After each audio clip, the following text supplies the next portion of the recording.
लगता है काफी दूर तक निकल गई थी सैर करते करते। तन सुखी तो मन सुखी। मन के सुख के लिए दूर तक चलना पड़ता है।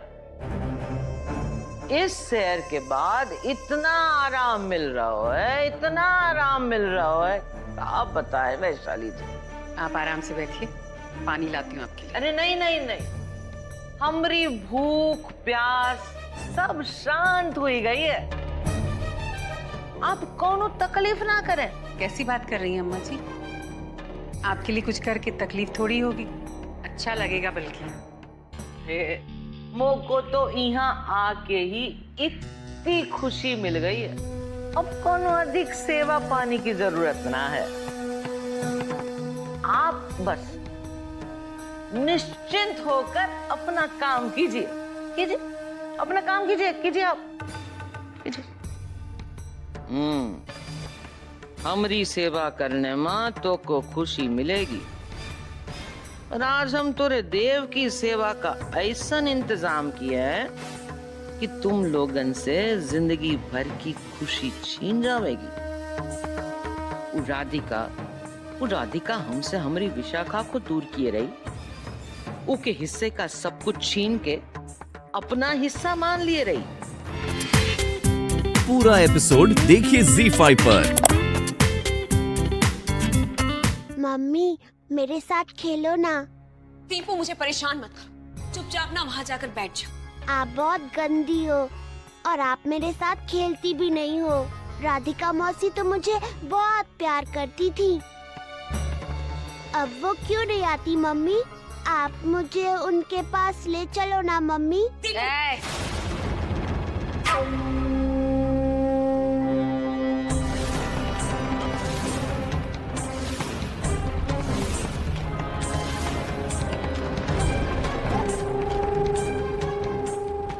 खबरदार दीपू बचुआ, जा जाके ललन को कह वो घोड़ा बन के तोका घुमाई दे। जा लेके जाओ ई का। भाई वो क्या है ना दीपू, वो शैतान हो।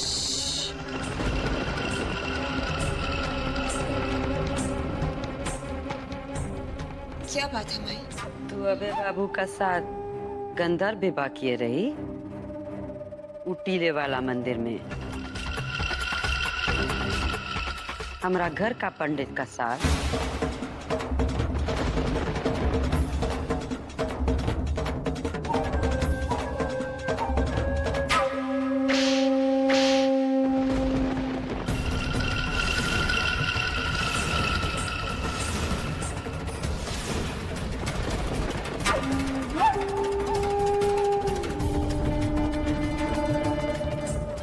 टीले वाले मंदिर के पंडित जी राम सरन जी आए रहे, कहत रहे वो तोहार और अभय बाबू का शादी कभी कराए ही नहीं। बोल दे हमका सच बात का है, बोल बोल।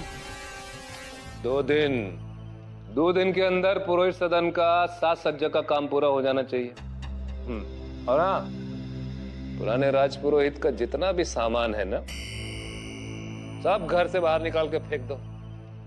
कहो बड़ी बहू?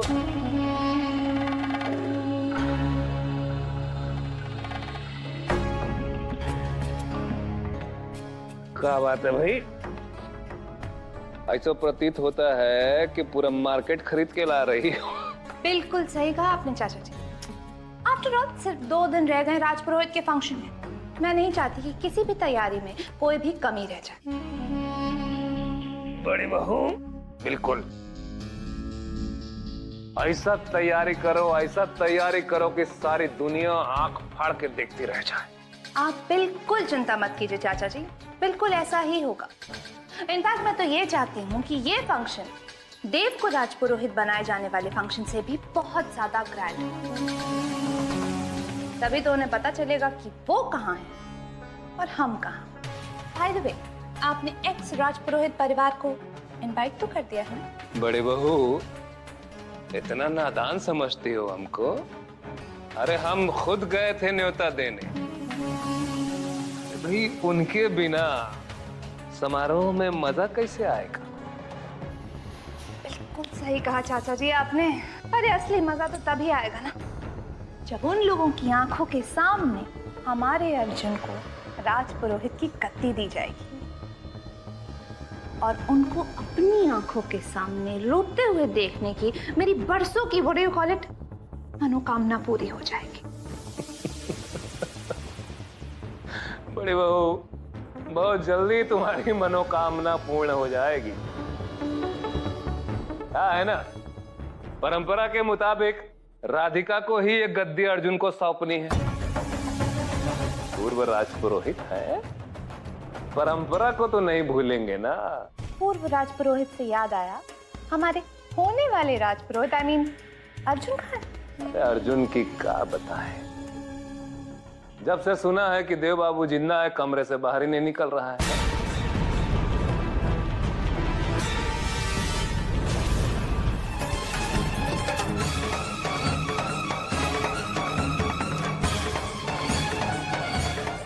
फोटो दिखा इसको।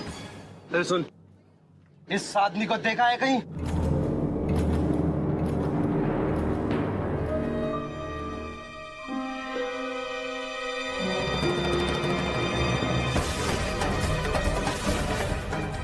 ये तो उनकी तस्वीर है।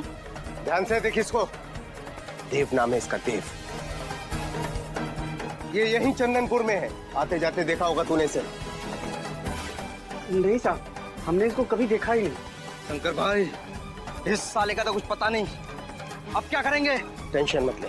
वैसे ये इतनी बड़ी जगह नहीं है जो हमारे हाथ से बच के निकल जाए। अगर जहां भी दिखे ठोक दे इस साले को।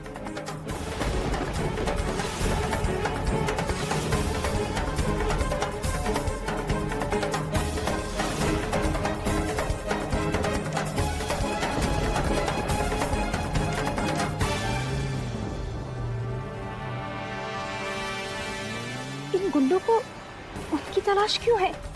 और यहाँ तो सब उन्हें अभय के नाम से जानते हैं। फिर इन गुंडों को उनका असली नाम कैसे पता है? कौन है ये लोग और इनकी जान क्यों लेना चाहते हैं? कान्हा, मुझे कैसे भी इन लोगों से पहले उनको ढूंढना होगा। भाई साहब सुनिए, आगरा से यहाँ कुछ लोग आए हैं होटल बनवाने के लिए। आप जानते हैं कहाँ होंगे? जी बहन जी, हम सुबह ही देखे थे। कहा है बड़ी बड़ी गाड़ियों में शहर से कुछ लोग आए थे कोनो जगह देखने के वास्ते। जी भाई साहब, शायद वही होंगे। आप मुझे बता सकते हैं वो अभी कहाँ होंगे? एक काम कीजिए, आप अपनी नाक से ना सीधे चले जाइए। 10-15 मिनट तक चलने के बाद में एक बड़ा सा जंगल आएगा, वहाँ बड़ा सा जमघट लगा होगा। समझ लीजिए कि वही लोग हैं। जी बहुत बहुत धन्यवाद। सुधा जी, आप हमारा फोन काहे नहीं उठाती हैं? कितना फोन करते हैं हम आपको। वैसे उस दिन लाल साड़ी में बहुत अच्छी लग रही थी, कब मिल रही? भैया, राधिका कुछ पता चला? हम आपको ना थोड़ी देर बाद फोन करते हैं। छुटकी, हम तो से कह दिए हैं, हमारा आदमी उनका पीछे लगे हुए हैं, उनका ढूंढ लेंगे। काहे परेशान हो रही है और हमका परेशान कर रही है बार बार? लेकिन कब भैया? जब सब कुछ खत्म हो जाएगा, या फिर तब जब राधिका अभय को ये याद दिला देगी कि वो मेरा नहीं उसका पति है। क्यों भैया, आपके आदमी एक लड़की नहीं ढूंढ सकते? भैया कहीं ऐसा तो नहीं कि आपने माई के डर से अपना हाथ पीछे खींच लिया और मुझसे झूठ बोल रहे हो? ए छुटकी, देख तू ये बिल्कुल सही बात नहीं कर रही है। हमरे ऊपर एकदम से झूठा इल्जाम लगा रही है तू। तो मैं क्या करूं भैया? आप भी जो कर रहे हैं मुझे कुछ समझ में नहीं आ रहा। चंदनपुर में आप राधिका का पता नहीं लगा सकते?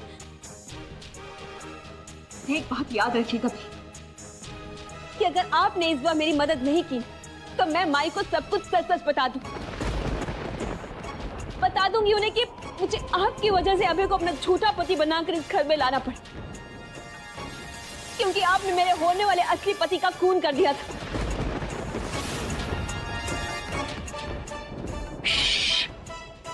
तो हमको मरवाएगी एक दिन। तोरा वो नकली पति हमरे सर पर नाक बनकर बैठा है, फिर भी हम तोरा मदद करने में लगे हैं। तोरी खातिर लोन जाके फाइल अब माने छुड़वा दिए तो हम कहा करें बता? देख छुटकी, तू निश्चिंत रहे, हमारा आदमी लगा हुआ है, उसको ढूंढने मौका मिलते अपना काम कर देंगे। तू हम पर भरोसा रख पाए। बस आते ही बाबूजी दूध। नहीं, अरे लीजिए ना। ले लीजिए ना शास्त्री जी।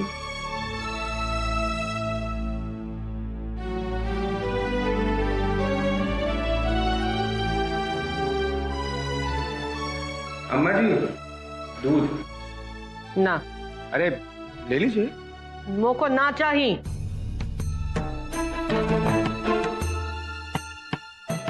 आप मुंह से दूध पिएंगे?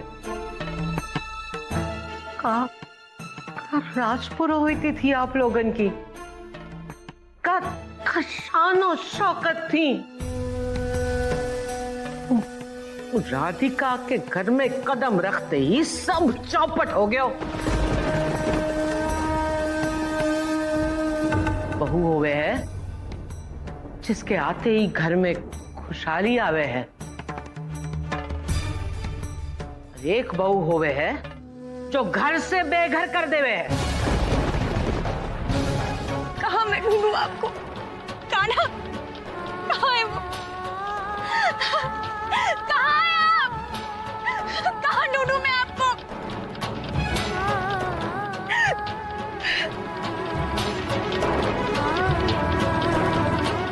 नहीं, मैं जानती हूँ मेरी कान्हा मेरे साथ अनर्थ नहीं होने देगी। मैं आपको ढूंढ के लेकर आऊंगी। आप जहाँ कहीं भी हैं, मैं आपको ढूंढूंगी।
नारे नारा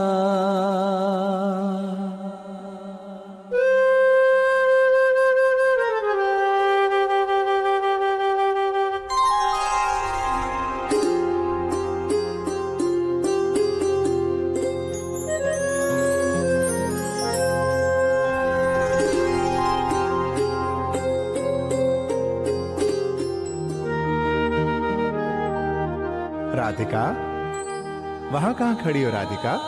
इधर आओ।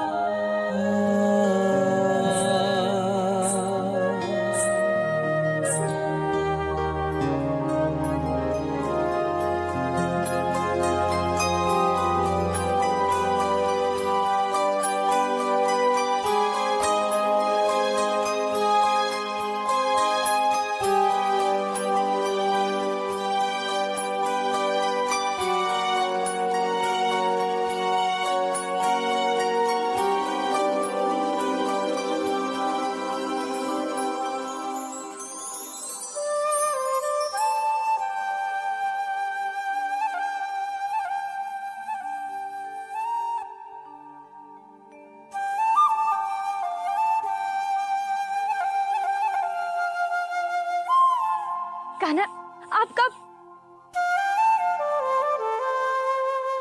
बहुत बहुत धन्यवाद कान्हा, आपने मुझे इनसे मिला दिया। अबे बाबू, मेरे ख्याल से पश्चिम दिशा को ध्यान में रखते हुए अगर रिसोर्ट बनवाया जाए तो सनसेट पॉइंट के नाम पे विदेशी सैलानियों को बहुत आकर्षित कर सकता है। देखिए, उन दो घाटियों के बीच शाम को अगर सूरज डूबते हुए नजर आएगा तो कितना सुंदर लगेगा।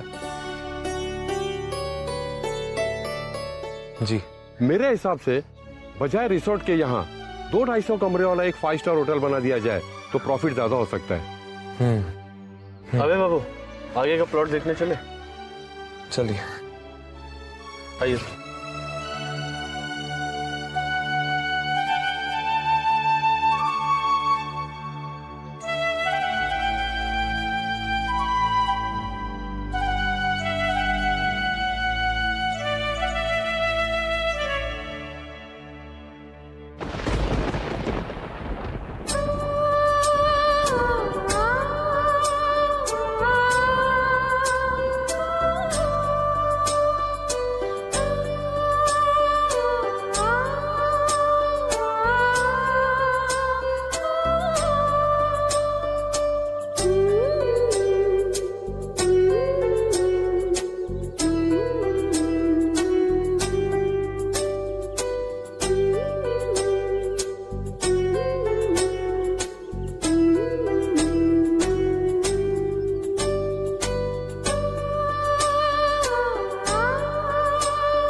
तुम दोनों फौरन चंदरपुर रवाना हो जाओ। जो लड़की को वो दिन उठाए थे ना, जाए के उसका खेल खत्म करते हो।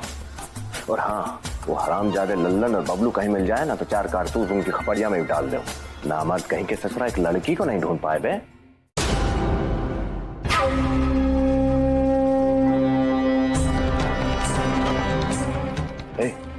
तुम लोग फूटो यहाँ से, माई आ रही, जल्दी।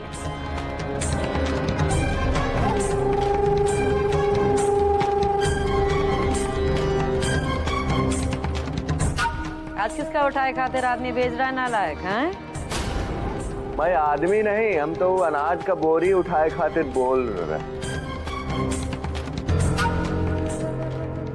ये हमारी किस्मत का कागज अब तमाशा बना दियो प्रभु। अरे खराब बोर्ड में हमारी किस्मत लिखे थे का। एक तरफ तो वो हमारी सगी बहन, वो 8 पैर हमको धमकी देती रहती है हमारा राज खोने का। तो एक तरफ ही हमारी माई हमारी इज्जत नीलाम करने का कोनो मौका नहीं छोड़ती है। सावधान हो जा रज्जन, इससे पहले ही माही तो का धक्के दे के घर से निकाल दे।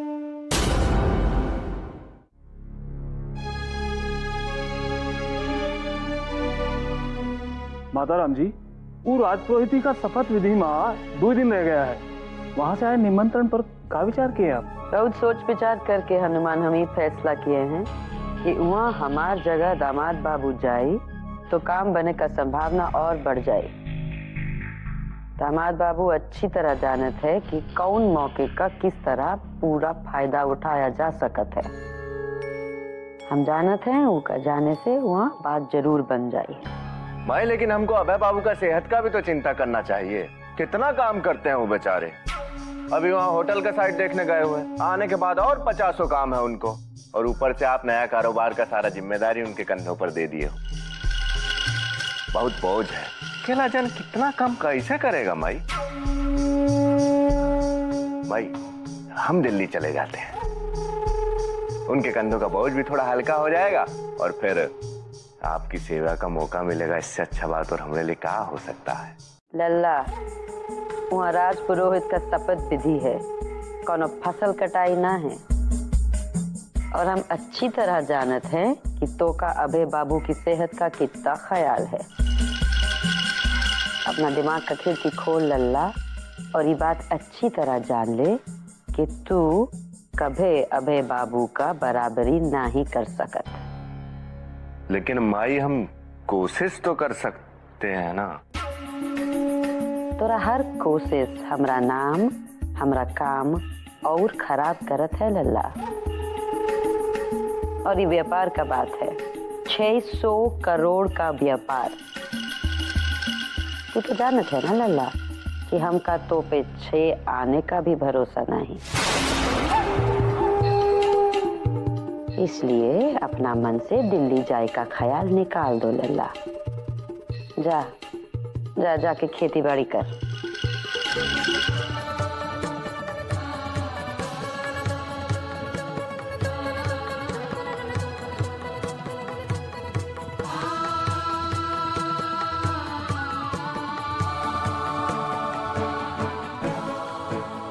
जी आपने अभी वो 60% वाली कौन सी बात बताई? ये तो मेरी बात सुन ही नहीं रहे। मैं कैसे उन्हें समझाऊं? कान्हा, मेरी मदद करो कान्हा। मैं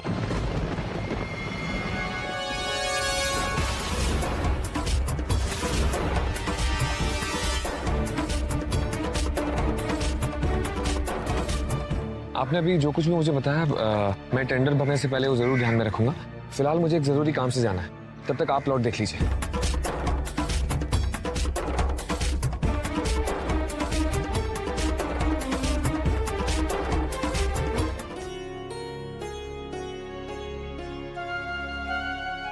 शास्त्री जी, महाआरती बड़े अच्छे से हो गई, मन प्रसन्न हो गया, और ये सब आपकी वजह से।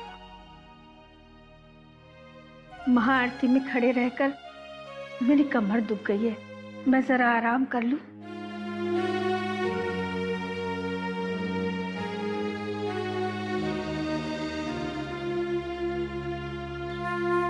समधन जी, आप व्यर्थ की चिंता त्याग दीजिए। अब जो भी होगा उत्तम ही होगा। महाआरती के पश्चात जो भी संकट होगा ना, वो टल जाएगा समधन जी। एवं हमारी राधिका देव बाबू की स्मरण शक्ति वापस लौटाने में अवश्य सफल होगी।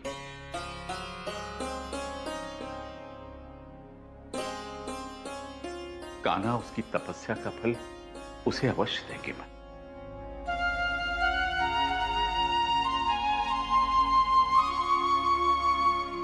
ऊ की तपस्या तो अब शुरू होवेगी। जिंदगी बीत जावेगी करते करते, मगर देव बाबू को कभी वापस ना मिलेंगे।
माई हमरे हाथ में कहा है? काहे जबड़ा निकाल के हंस रहा है रज्जन? कोनो बटेर लग गया का हाथ? कुछ ऐसा ही समझे माई, बटेर नहीं, हमारे हाथ में कुबेर का खजाना लग गया है। घुमा फिरा के बात मती कर रज्जन, साफ साफ बोल, का लिखा ही माँ? माई चिट्ठी माँ हमारी सफलता की गाथा लिखी हुई है। ये चिट्ठी शिक्षा विभाग वाले भेजे हमारे वास्ते। वो हमारा आंगनवाड़ी काम से बहुत खुश है और हमको हाई स्कूल चलाने का मौका देना चाहते हैं। माई आप तो हमको नालायक समझे रहे। देखिए हम इतना अच्छा मौका कब जा लिया, बोलिए क्या बोलेंगे आप? माई शाबाशी तो हम काम पूरा किए के बाद ही लेंगे। कहा है कि अभी हमको शिक्षा विभाग जाके बहुत सारी बात करनी है। कौन लोग कितना पूंजी लगाएंगे और हमको कितना पूंजी लगाना है, और भी बहुत सरकारी काम है लल्ला। इमा बल का नहीं बुद्धि का जरूरत होता है, और बुद्धि का सबसे बढ़िया इस्तेमाल सिर्फ दामाद बाबू ही कर सकते हैं। ओका आई दे, उसे सोच विचार करके ही हम अगला कदम उठाएंगे, समझा? ये कौन सा बात हुआ? बीज बोए हम, पौधा उगाए हम, और जब फल खाए का बखत आए तो वो अब है बापू। लल्ला, फल पौधे पर नहीं पेड़ पे लगत है, और पौधा से पेड़ बने का वास्ते सही खाद सही पानी का जरूरत होता है, और ये काम सिर्फ एक मालिक कर सकत है, बीज बोने वाला बच्चा नहीं। बच्चा नहीं है माई, ये मौका हमको शिक्षा विभाग वाले वो अभय बाबू से पूछताछ करके नहीं दिए। हम जानते हैं माई हमरे अंदर कई ऐब है, पर यहाँ दूध का धुला हुआ कोई नहीं है। ये काम तो हम ही करेंगे माई, पर इसमें आपको हम सफल होकर भी दिखाएंगे। बहुत हो गया बचपना लल्ला। हमरा डेरी माँ हम ही फैसला करत हैं और हमरा फैसला ई है कि ई काम सिर्फ दामाद बाबू ही करेंगे। पर माई दामाद बाबू इस प्रोजेक्ट के बारे में कुछ भी नहीं जानते हैं। इसका फाइल हम तैयार किए हैं पूरा खोजबीन करके। लल्ला, ये प्रस्ताव तू लेके आया जरूर है रज्जन, पर अगर आंगनबाड़ी का बागडोर दामाद बाबू ना ही संभाले होते तो ये चिट्ठी तो राहत कभी ना ही लगती। इस शिक्षा विभाग में ऊपर से लेके नीचे तक सबों का नाक में नकेल कैसे डालना है, ये बात सिर्फ दामाद बाबू ही जानत हैं। ताज्जुब का बात है भाई, हमको अपनी कोख से जन्म देकर भी आपको हम पर रत्ती भर भरोसा नहीं है। और 5 साल पहले आए हुए वो बिन बुलाए मेहमान पर आपको भगवान से भी ज्यादा भरोसा हो गया। जबान संभाल के बात कर रज्जन। 5 साल से जबान संभाल के ही बात कर रहे हैं माई, पर अब एक पल के लिए भी हम और अपमान बर्दाश्त नहीं कर सकते। अब हम वो लावारिस के नीचे और काम नहीं कर सकते।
पूरा एपिसोड देखिए ZEE5 पर।